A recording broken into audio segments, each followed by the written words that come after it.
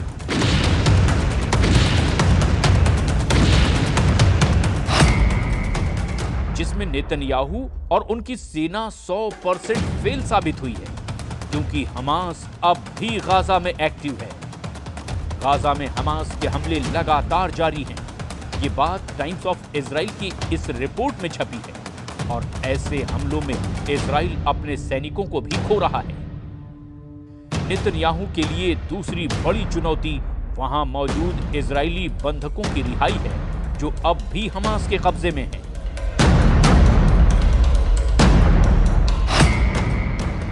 इसमें भी नेतन्याहू और उनकी बहुत ही आधुनिक सेना 100% फेल साबित हुई है। इजरायली बंधक अब भी हमास के कब्जे में हैं। इजरायली अखबार हॉरेट्स में छपी खबर बताती है कि नेतन्याहू पर दबाव बढ़ाने की कोशिश हो रही है।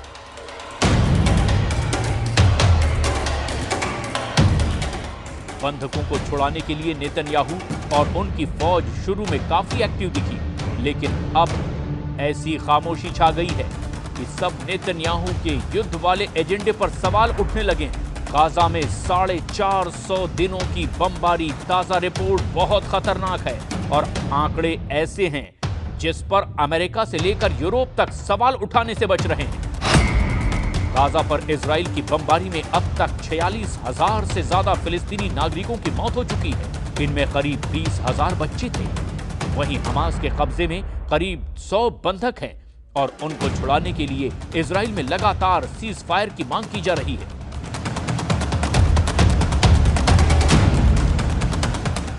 तेल अवीव में अब नेतन्याहू के खिलाफ लगातार प्रदर्शन हो रहे हैं।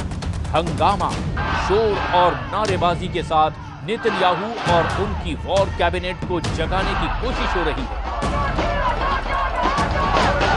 लेकिन नेतन्याहू सरकार की चुप्पी ने लोगों को भड़का दिया है।